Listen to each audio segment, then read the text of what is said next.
Please stand and join me in the Pledge of Allegiance. To the flag of the United States of America and to the republic for which it stands, one nation, under God, indivisible, with liberty and justice for all.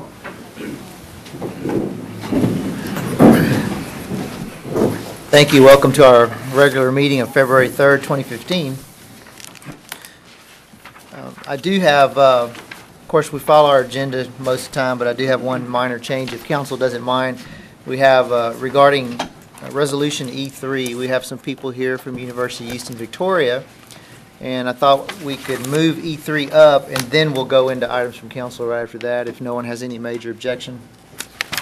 Seeing none, let's go ahead and read that item now. Item E3 is a resolution recognizing the essential role of the University of Houston Victoria in the Texas Coastal Bend region and supporting UHV's request of $166 million in tuition revenue bonds during the 2015 legislative session and declaring an effective date. Mayor, make a motion we adopt E3. Second. Okay, there's a motion and a second. I did fail to do quorum call. Scarlett, you can tell we're all here, by the way, for the record. We have a motion and a second, but since some staff are here, this would be a great time for them to get up and maybe tell us a bit about UHV's plans and what this resolution is regarding. Good evening, everybody. I'm Jeffrey Cass, and I'm the Provost and Vice President of Academic Affairs at UH Victoria. Thank you very much for having us here and for considering this motion. I guess one number I'd like to give you is $40 million. That's the amount we've spent and will have spent in Victoria since downward expansion. We have 1,400 students. So I'd like you to imagine 6,000 students. This is what the $166 million will support. Facilities, faculty, programs. You want engineering? We're going to try to get computer and electrical engineering, more nursing, and other marquee programs to bring students to Victoria, because we believe that $166 million and 6,000 students will really help Victoria with economic development and with educational opportunities for the Coastal Bend region. So we're very excited about that, and we really hope that the legislature will consider your support of this. We feel that legislators, when they find out that city councils and others are in support of institutions, will listen and will know that these are important things for our community. So I really hope that this resolution will bear fruit, because I think 6,000 students here face-to-face in Victoria will transform parts of the community in so many different ways. Not only that, when we talk about workforce, I think that having more students with baccalaureate degrees will help a number of areas in this community and the surrounding region. So I thank you for your time, and of course I will be glad to answer any questions anyone has. Council? Okay. Thank you, Dr. Cass. Good description. Any discussion? If not, all those in favor say aye. Aye. Those opposed? Thank you. Thank you for being here. Wayne, you bet. Thank you. Okay, now we'll move back into the agenda under items from council. We'll just go through those three items there. First, Mr. Bachnight, software implementation. Yes, that was an item that I'd asked for to be on the agenda. It's for all the software upgrades that we were going to do to building planning department, well, across the board, utilities. You asked for just a kind of an update. I'll give you an update. We signed the contract back in August 2014, and then implementation started in October. There's the UBO track, and then there's the track for development services and city secretaries. You may remember they're two different companies. So the UBO, we're hoping for an implementation go live in June. The development services and city secretary will be in December. So we're on track. It's a major, you're not just upgrading a software, we're going to a whole new platform and whole new software, but they're in the processes of doing their mapping, their process mapping, and working with implementation teams. So Okay. Very good. Charmel, during that implementation time, will there be any downtime for the offices themselves, or is it going to take place at night? No, well, I'm not sure about that, but they're doing the implementation at the same time doing their regular job. So the customers should not see any disruption in service. So I'm sure, I know when we did the SAP, a lot of us worked weekends, so I'm not sure what their schedule's going to be, but. It's not an easy process. No. It's frustrating because, it's software, so you're done in a week now. It takes a lot of It time. was only and like changing Microsoft Office suites. Right. I think it's a great question. So- I'm glad you asked, Mr. Bucknight. And then hopefully in June, you said June and. For UBO, it's our anticipated date for UBO. Maybe y'all can show us some of the new features at a meeting. Be glad to, be That'd be glad to. really good. Sure. Is that in the UBO?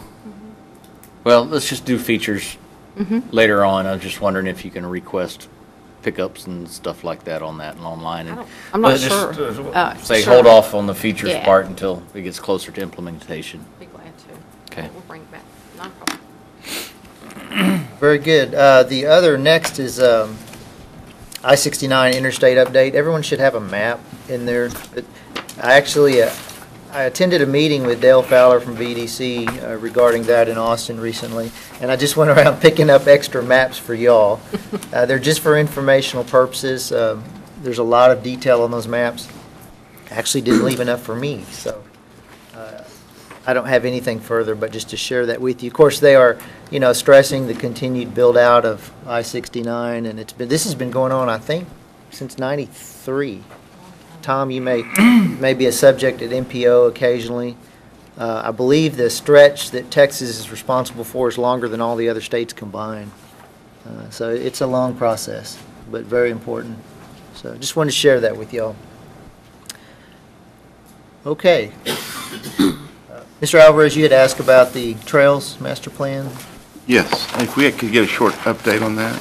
Mary 'Cause it's been a Craighead. few years, hasn't it? We adopted that in May of 2013.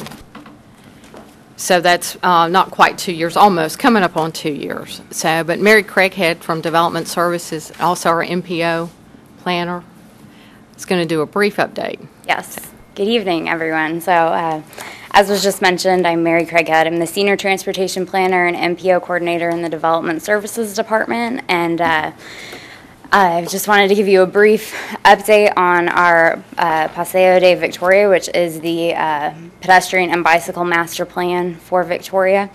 And we just wanted to do kind of a brief overview of what the plan was and just touch on some of the highlights of it. So to give you some background information, it was developed about 2 years ago in coordination with the Development Services Department and the Parks Department. And it was brought to Parks Commission and reviewed by them, and it was recommended that it be approved by council by them in March of 2013. And as was just mentioned, it was adopted by council in May of 2013. So the purpose of the plan is really to provide a starting point for a potential hike and bike trail system throughout Victoria. The plan details different trail types and potential locations for them, and it's really meant to provide alternative forms of transportation and recreational opportunities through these through the trails, with the potential to connect to popular locations, businesses, schools, parks, things like that. So first, I just want to touch on the different trail options that were mentioned in the plan. There were 6 different facilities, so I'm just going to briefly go through each of those so you have a good idea of what they are. The first one being an open space trail. And so this is a multi-use trail that's completely separated from the road.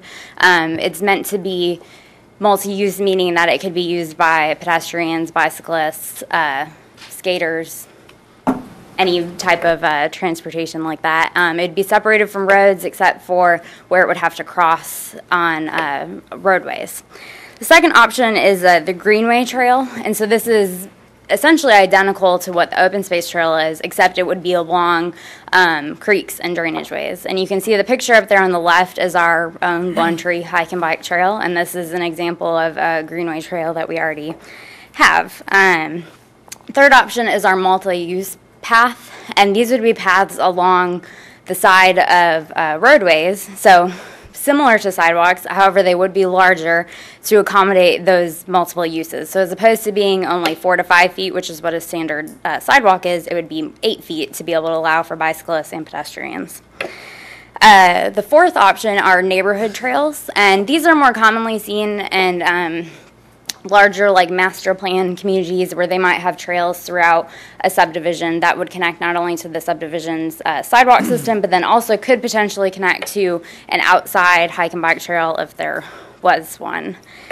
The last trail type is nature trail, and these would remain in a mostly natural state. And while all the previous trail options I mentioned have the means to really connect to these different centers in the city that would be able to provide an alternative form of transportation, nature trails are really more of a recreational purpose.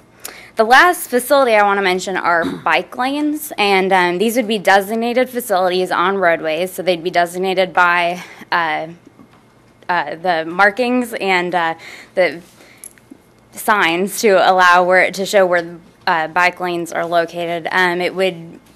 They would be typically 4 feet on a city street, but they would be required to be 5 feet on TxDOT right-of-way. So now that you have an idea of the different types of facilities we proposed in the plan, let me show you the map that has the proposed locations. So it might be slightly difficult to see it on the projector, but all the different trail types are differentiated between colors to show what they are, and it's definitely too hard to see that some of the lines are dashed and some are solid. The dash meaning that those are proposed, the solid meaning that they're existing trails. We really only have existing trails in Riverside Park and the Lone Tree Hike and Bike Trail at the moment, so the majority of these are the proposed trail sites. Also mention that, like I'm saying, they're proposed, they're by no means the exact locations that they might be, but it's really giving you a good idea of what we were wanting to do with the plan was to show alternative modes of transportation and providing a network throughout the city for those alternative modes. The last thing I really want to touch on are potential implementation strategies that were mentioned in the plan. The first one being through future roadway development. So this would be as new roads are constructed or existing roads are reconstructed. Something like bike lanes and multi-use paths could be considered in the design so that they would be able to be implemented as a road is being constructed or redone.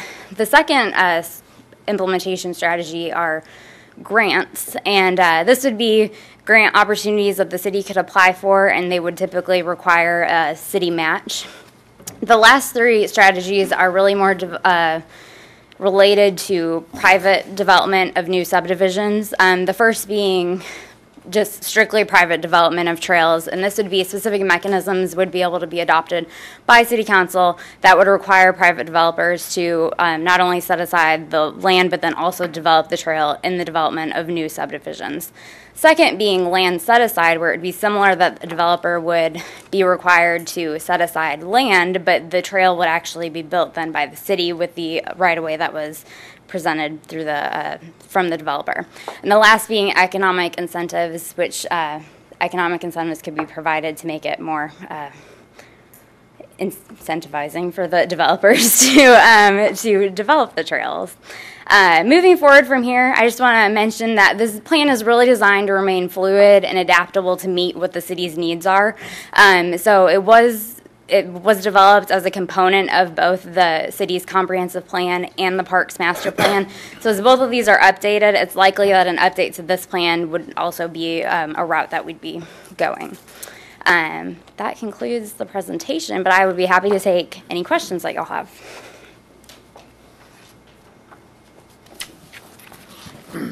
Mr. Alvarez, you have any? Well, I just want to make sure that you update it and that it merges with the comprehensive plan. Absolutely. I think it's a plan that as the comp plan is finished, that we'll then go back and take a look at what the comp plan, what the public said related to it, and that we'd be able to update this plan. Maybe prioritize a few of those trails. Yeah, absolutely. That would be great. And the plan does have priorities in them right now, some trails. If Yeah, my memory's right. there are Yeah. 5 trails, I believe, that are mentioned as priorities, which I'd have to look to see what they are again. It's just all about funding. But Right. are any of those on the CIP? No. so you can bring That'd be them the up next, then. that'd be that, well, to have a document like that we can look at and then try to integrate it with a CIP project or two. Now, I do know we discussed internally, and I'm not sure if it's in the document, but if we do build out the Placido Benavides, to plan on doing a bike, path on that, as you're developing that road. So. Right. Good. That's a good idea. Good idea. Okay. Any council? Oh, Mr. Talapaska. I'd like to see if OC might be able to give us an update on the wayfaring signs. Do you have anything, OC? Thank you, Mary. Or you could do it at a future meeting, whatever. But Well, and Mary Craighead is also an integral part of our wayfinding sign project. Yes, we have used Synergy Systems really out of Fort Worth. Was the winning contractor on that. And basically where we are, the signs are all built.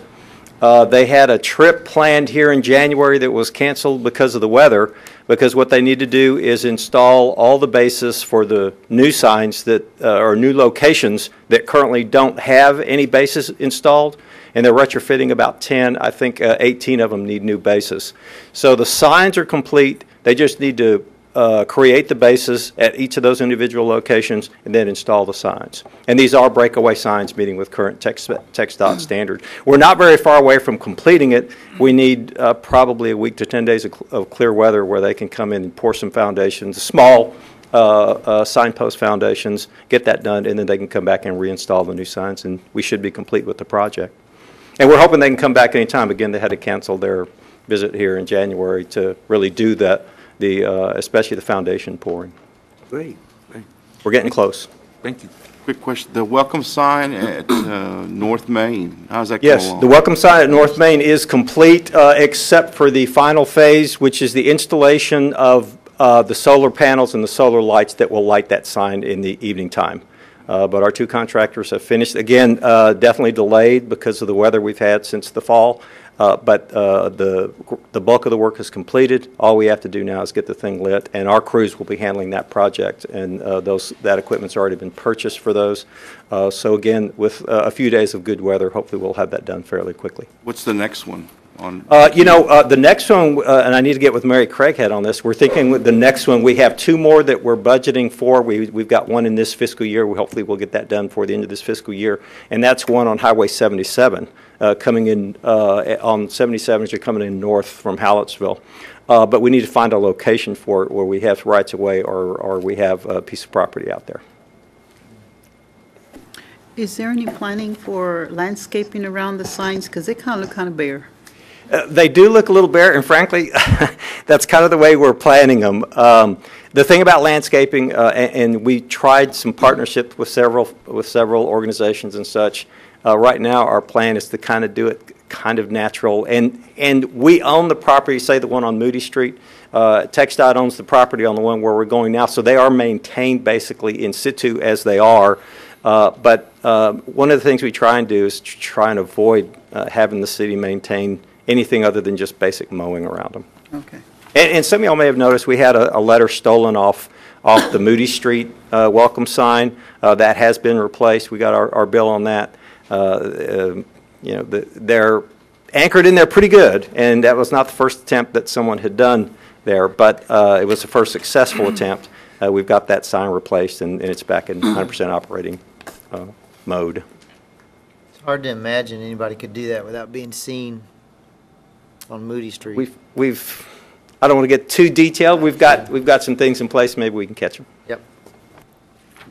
Very good. Yeah, let's don't give the farm away. Anything else? That's right. Don't give our strategies Thank away. you, OC. I have one more item. I'd received an email from a constituent, and it had to do with our cable provider here in town and how to resolve some customer complaints. I was wondering if Mr. Goosh could talk to it just a little bit. Sure. It's a common misconception in town that the city somehow controls the cable company.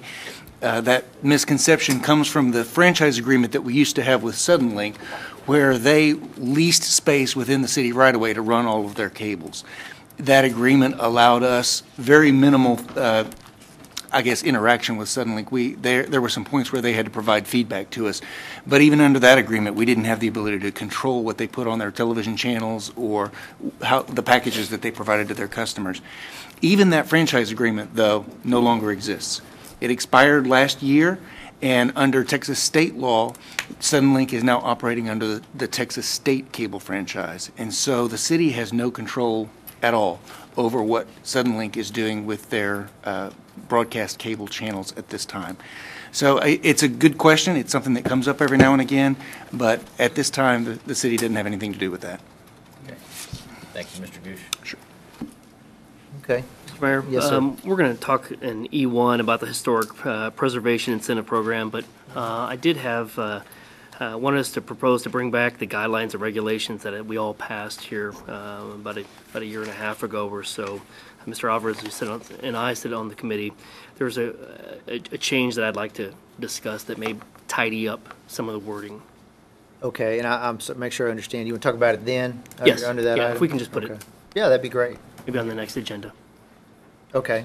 Oh, we can talk about it under Oh. E1 today a little, and then That's fine. certainly address it any other way. And in I the know future. I'd be happy to. Jared's relooking at, based on Dr. Young's request, is relooking at all those guidelines to bring back. Okay. Relook at the guidelines and possibly incentives. But I know we won't have it ready by next council meeting, so, but I had some he's thoughts, working too, on it. so- Okay. Okay. Yeah. Anything else under items from council? Okay. If not, let's move on into citizens' communication. So this is a time for anybody who would like to address the council on any issue whatsoever. Just please come forward now and try to limit your comments to 5 minutes, if you could, as a courtesy to others. Now's the time.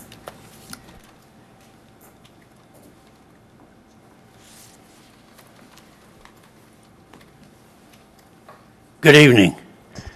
I'm Robert Shook. I live at 205 Bristol Court, Victoria. And I'm just coming down from a good case of flu, so keep your distance. I'm here to give you a pro bono piece of advice. If you will take your mind's eye and focus on the carving on North Main. That's the Tom Jones large carving, and we've seen it every day for a good many days if you've lived here as long as I have. And that sign is the Rosetta Stone of Victoria and Victoria County. It's also the best protection you have against worthless advice. Now, the reason I say that, I'll leave up to the city attorney. The documents on it he's looked at, and I'll keep him up to date. That's the Rosetta Stone. It will be a protective device for you when you begin to get worthless advice. Paducah, Kentucky. A company in Tennessee, a research company in Tennessee. And very recently, though there are many others, a piece of advice from a group out of Florida. In Sunday's Advocate, you saw a full-page explanation of why Victoria should look to Walla Walla, Washington as a model for us to emulate. Now, if you're in business,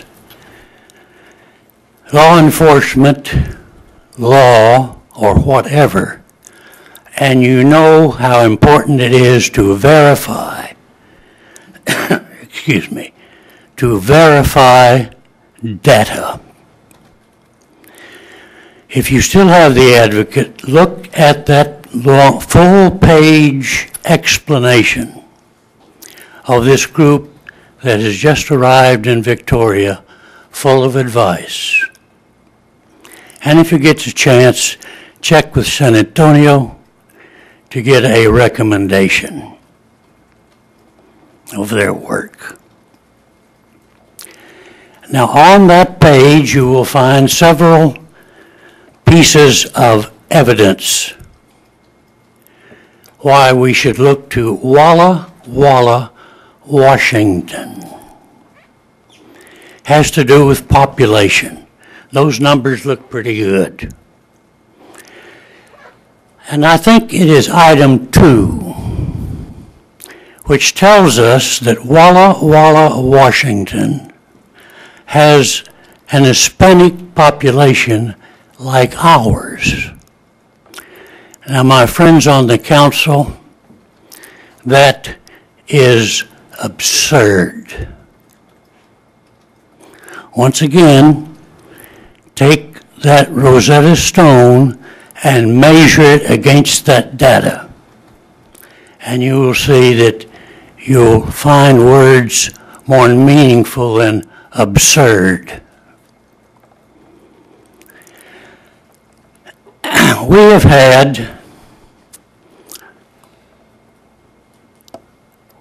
3 directors of the Main Street project. We have had 4 directors of Tourist Convention Department. That's in very recent years. I'm not mentioning how much these things cost. But the first director of Main Street, and I think the salary is somewhere around $65,000. His most pointed suggestion for our improvement was to consider as inappropriate our Confederate statue. I'll leave that for you to find an adjective for that idea. We have used Iowa. We have used South Dakota. We have used Bartlesville, Oklahoma, Cuero, Texas. My memory now fails. These are the sources of advice you've been getting on where and how to spend your money to make Victoria a better and understandable place. Victoria, you'll take my word for it, I hope, because my opinions are not just mine. They've been through the peer review stuff. Victoria is the most unique town and county in Texas. And I've debated people all over, including San Antonio. No question about that. So, Paducah, Walla Walla, and I think there are some others. But any amount of money we spend for worthless advice is not a good investment. Not any better than an investment in Bootfest, which is bankrupt, we're told. Business Administration 101, I think, teaches something about don't invest money in a dead cause. I don't know anything about business administration, but I've been told that's the first thing you learn. So read that piece in the newspaper. consider where we have been finding our employees who are supposed to know something, or at least learn something, within, let's say, a year. And you see 3 and 4. Only one of those persons is local. One. One of the directors of the Tourist and Convention Bureau went from here to another town nearby, discharged there. So I think your recruiting would be improved if you use the Rosetta Stone. You can't get a city attorney unless he's got credentials. You don't hire a city attorney without credentials, not based on somebody's opinion, as someone who went on an ego trip and never came home. That's not the way you get good advice. Dr. Shook, if I could ask you to conclude your comments. I'm for the sorry. second time. That's okay. 5 minutes? Yes, sir. Thank you for your time. Thank you. I'll try not to cough. We're always available outside the meeting as well, so thank you. Well, I am too, but you're welcome to the advice. Thank you, sir. Okay, citizens' communication is still open for anyone who'd like to come up and share anything with us. Okay, seeing none, we'll go ahead and close citizens' communication and move into ordinances, section C. Item C1 is an ordinance providing for the extension of certain boundary limits of the city of Victoria, Texas, and the annexation of certain territory consisting of approximately 13.53 acres of land at the request of Ball Airport Road Development, LLC, adopting a service plan for the territory to be annexed, repealing all conflicting ordinances, providing for publication and savings, and declaring an effective date. This is a second and third reading. We will not have a public hearing on this. Council? Make a motion to accept, or to approve item C1. Second. Okay, we have a motion and a second. Is there any discussion? Seeing none, all those in favor say aye. Aye. Those opposed? Thank you.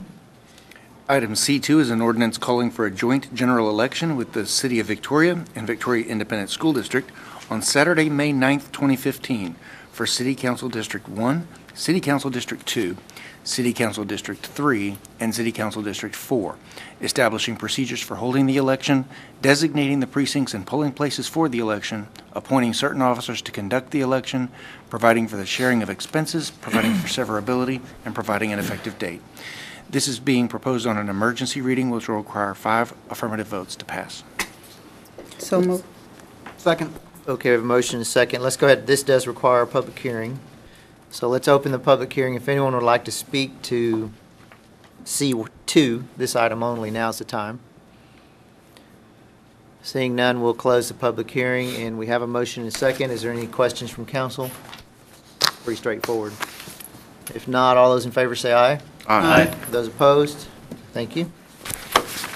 Item C3 is to discuss and approve an ordinance by the City Council of the City of Victoria, Texas, authorizing the issuance, sale, and delivery of City of Victoria, Texas General Obligation Refunding Bonds, Series 2015, approving and authorizing an official statement and distribution thereof, a purchase contract, an escrow agreement, and a paying agent registrar agreement, approving and authorizing all other instruments and procedures related thereto, delegating authority to the mayor or the city manager to select outstanding bonds to be refunded and approve all final terms of the bonds, declaring an emergency, and providing for the immediate effective date. So moved. Second. We have a motion and a second. Are there any questions? I know, is Dusty still here? Okay, there he is. Quick update? Yes, sir. Mayor, members of council, as you're aware, the Finance Department, along with our financial advisors, are continually monitoring the market conditions to identify any potential refunding options. The two ordinances in front of you tonight, both C3 and C4, would approve all the documents necessary to allow for the refinancing of portions of both general obligation bonds as well as utility system revenue bonds. Both of these ordinances won't actually approve the sale of any bonds, nor is there any refunding of bonds tonight. It's merely laying the groundwork in order for us to proceed with that refinancing. Within those ordinances, there are also some parameters that set a minimum savings threshold. So if we don't meet that, there's nothing to move forward with. Once we get everything finalized, then the bond transactions can be signed by the mayor or city manager. Dusty with RBC Capital Markets is going to go over the preliminary estimates. I think he's laid in front of you a little presentation. Good evening. Again, for the record, my name is Dusty Traylor, Director with RBC Capital Markets. It's always a privilege to be at the City of Victoria.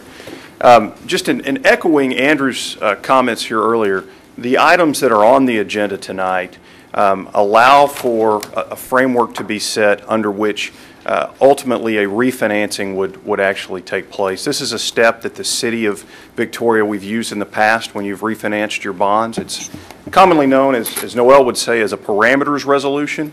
It sets parameters under which the city manager and mayor are authorized to sign the final pricing documents on a refinancing if and only if certain savings are obtained.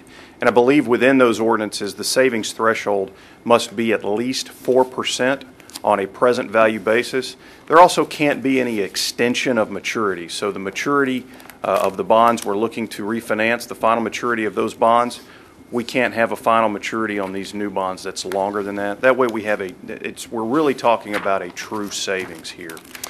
But if those parameters are met, and we'll be working closely with Gilbert and Andrew to go through the bond rating process and the underwriting process so we can actually get in the market and lock in these interest rates. If they're met, then you guys would be, the mayor and city manager would be authorized to execute those final terms, again, if and only if they're met. Refinancing bonds is very, very similar to when you or I would refinance our house. We have a higher rate on an outstanding home loan, but there's lower rates available in the market. You're able to go out and get another loan at a lower rate. It's very similar to what we're doing here with the bonds. You got some bonds outstanding at a higher rate. We're going to just go out and get another bond to replace it at a lower rate to save you money. If you'll look in the presentation that I put out before you in Section 1, there are a couple of pages in Section 1 that talk about the refinancings. There's a page number at the bottom of the first page I'm going to reference. It's page 3. This talks about the general obligation refunding bonds. What we're looking at is refinancing portions of the Series 2006 and 2007 certificates of obligation, totaling about $11.89 million. Those COs are currently outstanding at about a 4.41% rate. If we were to be in the market today to sell new bonds today, we'd be at about a 2.33%. The estimated savings on that is about $1,046,000 or $919,000 on a present value basis. And you see that percentage down there, 7.73. So if we were in the market today, we'd be well above that 4% threshold that's in your order. We'd be able to go ahead and lock in those savings. The second page talks about the opportunity to refinance some of the city's utility system revenue bonds. We're looking at approximately $4.265 million of refinance on the Series 2007 bonds. Those bonds are outstanding at a 4.89% rate. The refinance on those, we're looking at about 2.41%. Total savings today is estimated at about $343,000. On a present value basis, we're talking about $298,000 there, or again 7%, which exceeds the overall threshold within the ordinances. So the market to refinance is very good right now. Municipal bond market rates are still very, very low. We think this is a good opportunity to get going. We'll just begin proceeding post haste to get everything completed. We think within the next 3 weeks we ought to be able to complete this and lock in the rates and lock in the savings at that time if the market conditions hold. So we'll be moving quickly there. But you know, if you take these two pieces, you're looking at present value savings on the GOs of about $919,000, and on the utility system about $298,000. So we're talking present value savings in total of about $1.2 million for the City of Victoria. We think that's very meaningful over the life of these bonds. Any questions? Very good. question. Rusty, did you say that it's not going to extend the maturity of the bond? Yes, So ma'am. we're going to go till the time that it was originally set, we're just going to change the interest rate? Yes, ma'am. If you'll look on, look back on that very first page inside Section 1, the 2006 and 2007 bonds that we're looking to refinance, if you look in total, they had a final maturity of 2027. I don't know if you see that there under that column, maturities to be refunded. Okay. So the final maturity on these refunding bonds for the GEOs will not go beyond 2027. Okay. Well, you answered my question. You said you're going to move very quickly. I figured you would. We are going to be moving very quickly. Noel, do you have any comments you want to talk about the process for the parameters resolution or anything like that? No, I'll be happy to answer any legal questions, but Dusty did a great job. Dusty, I have a question for you. What's the arbitrage, negative arbitrage? This is an advance refunding where we are still before the call date where those bonds can actually be called away from their holders. So prior to the date that we're going to call those bonds away from their holders, these bonds would have to be placed into an escrow account. That escrow account will be earning some interest, but it's not going to be equal to the interest on which they're having to be paid out. So that's the negative arbitrage, the difference between what we're having to pay out and what we're earning in that account. Basically, what we're calculating there is that in a perfect world, for instance, on the GEO side, in a perfect world, we think we could add $365,000 to the savings that we're presenting here if we were waiting all the way to that call date. The problem with that is we're not in a perfect world, and the interest rates on the bonds could absolutely go up between now and then, and we could lose all the savings. We put that in here just kind of as a guide for efficiency. We want to make sure that the negative arbitrage is just not outlandish, but it's a guide just to say, hey, there is something there that we're monitoring. We know that it's not 100% efficient, but we're taking an opportunity here to lock in the savings that present themselves in this market. Another way to look at it, Mr. Bucknight, is that on the same GEOs, that right now, our risk is real minor if we go for the $900,000, but if you want to add another $300,000 on top of that, you have to extend that risk a little further out, so you have broadened your risk. I like to be a pig, not a hog, and I'll take what I got right now and just move on. Okay. That's a better way of putting it. Thank you. I thought so. That's a first. That's a first. Thank you. Thanks, Dusty. Thank you. Any further questions, council? We have a motion, right? We have a motion and a second. We need a public hearing. Very good. I thought I did the public hearing. None of this one. Okay, we'll go ahead and open the public hearing. If anyone would like to come speak to us specifically about C3. Seeing no one, we'll close the public hearing on C3. Thank you for the presentation, Dusty. Very good. Council, I think we have our questions answered, so all those in favor say aye. Aye. Anyone opposed? Okay. So C4.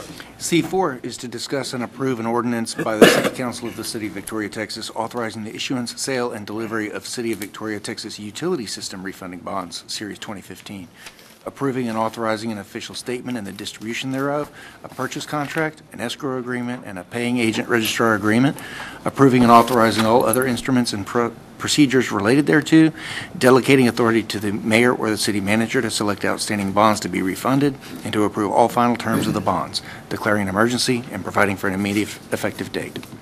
So moved. Second. We have a motion and a second, and we've already had a good explanation. Let's just open the public hearing. Anyone like to speak on this item? Come forward now. Seeing none, we'll close the public hearing. Any further questions, council? If not, all those in favor say aye. Aye. Those opposed? Okay, it passes. Thank you very much. Okay. Mayor, if I may, real quick, Yes. just a couple, just more notes that's coming down the pipeline later this year. We're also monitoring an additional refunding opportunity on the utility system revenue bonds. So we'll probably be bringing that back, assuming market conditions hold, probably in about August.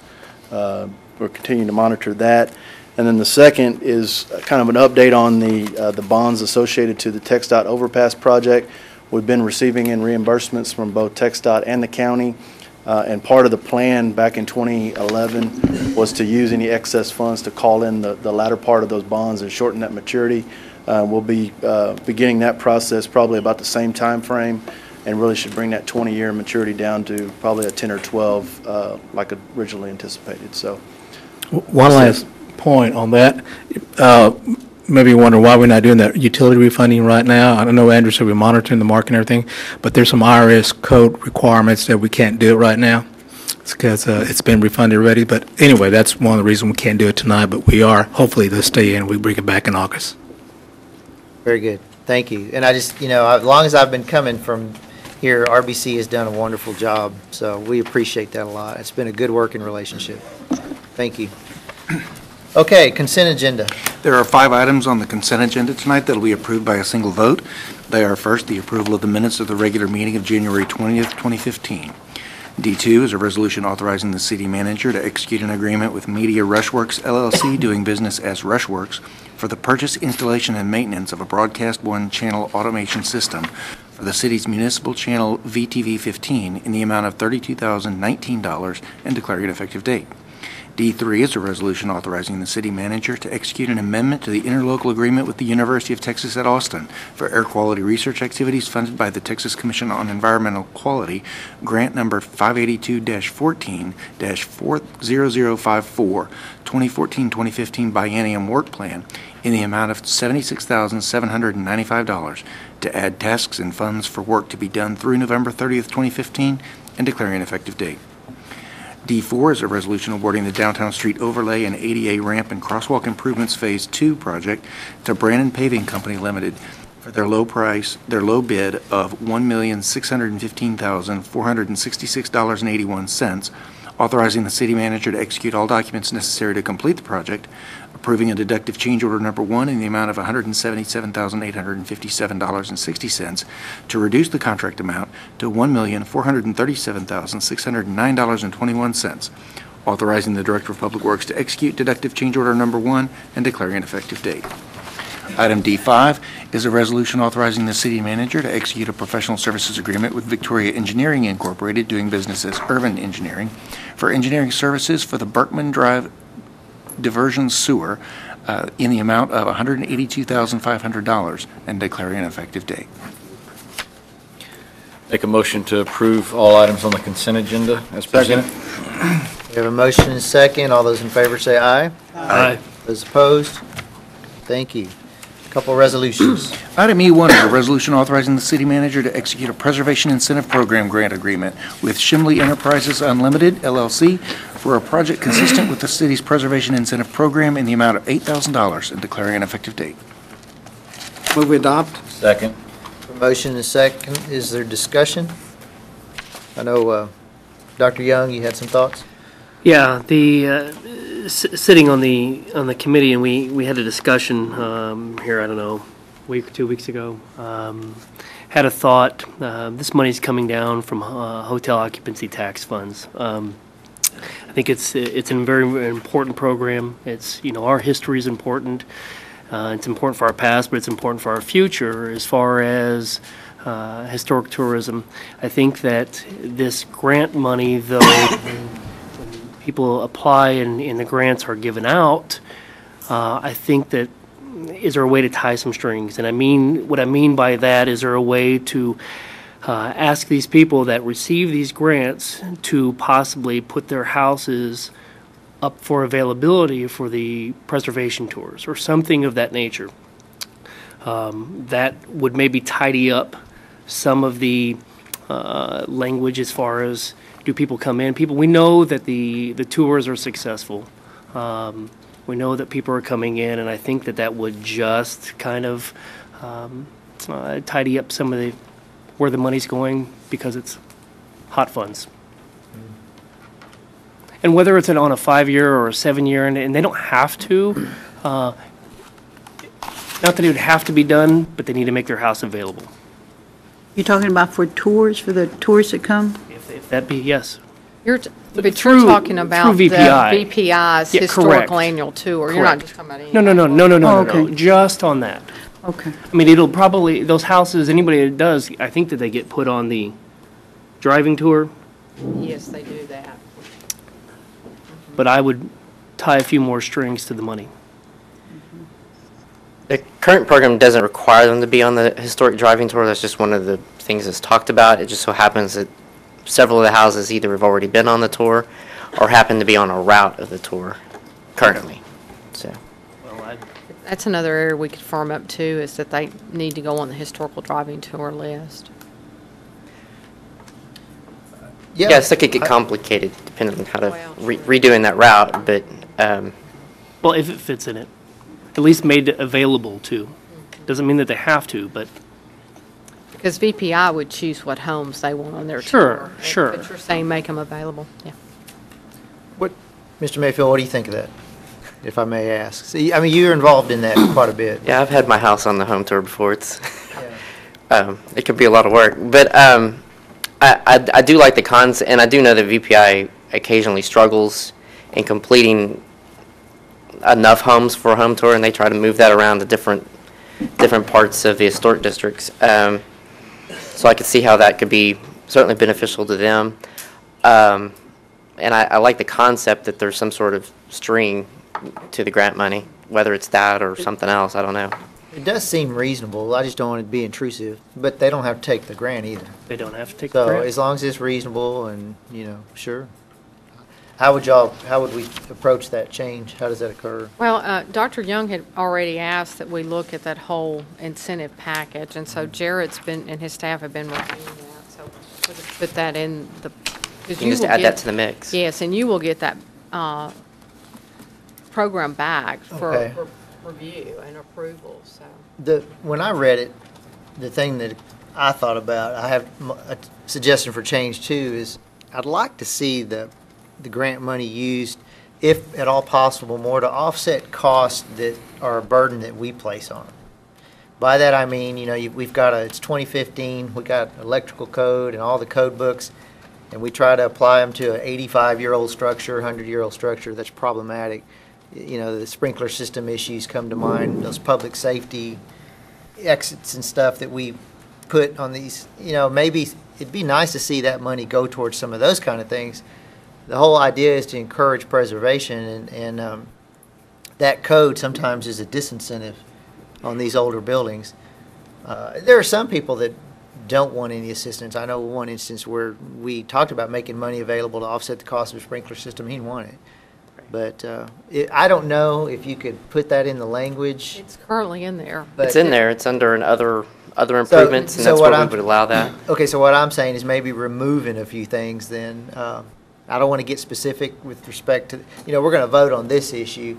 There are maybe a few things I think that I'm not sure. May I say home repairs? I don't see them necessarily tied to the preservation aspect. Right, and you could, well, it's part of preservation. It's important that people maintain the home so that they're here. But you could put some thresholds or some maximums if you're just painting your home. Maybe you're only allowed this much versus a sprinkler system where you might be allowed a higher grant. That's what I'm talking about. To put some, we could. Well, could you look at that? Interesting concept. Would it pay for landscaping, as it's written right now? No. See, okay, all right. I don't know that. And this application asks for that, and we're recommending not funding it because it's not an eligible cost. Okay. Well, let's look at it. Everything deserves changes and updates here and there, and we're learning. I think this is fairly new. We've done this how many years? This is our second fiscal year. Right. So, very good. Good suggestions. I didn't mean to cut you guys off. Anything further? So that'll come back to us later. Is there somebody living there? No, sir. Can you identify the purpose again right quick? It's going to be an office for this LLC, David and Tammy Murphy. Use it as personal office space. Yeah, I'm just not familiar with that restaurant hospitality group. Chick-fil-A. Chick-fil-A. Chick-fil-A, thank you. Well, that's kind of getting them closer to South Victoria. Yeah, I mean, it is preservation. I mean, it takes that and ensures the continued use of that structure and maintenance of it. But I'm not objective to it personally yet. Okay. Anything else, council? If not, all those in favor say aye. Aye. Those opposed? Okay. Thank you. Thank you, Jared. Item E2 is a resolution approving the settlement of $18,693.70 in Weedy lot liens for abandoned property at 1512 Pleasant Green in exchange for $8,000 paid by Daniel Reyna authorizing the city manager to execute all documents necessary to finalize the settlement and declaring an effective date. So moved. Second. Motion and a second. Any questions? Seeing none, all those in favor say aye. Aye. Those opposed? Okay, thank you. Is that everything? That's it. No city manager report, no work session, no executive session. So we're adjourned. Yes, sir. Thank you. And there's somebody else.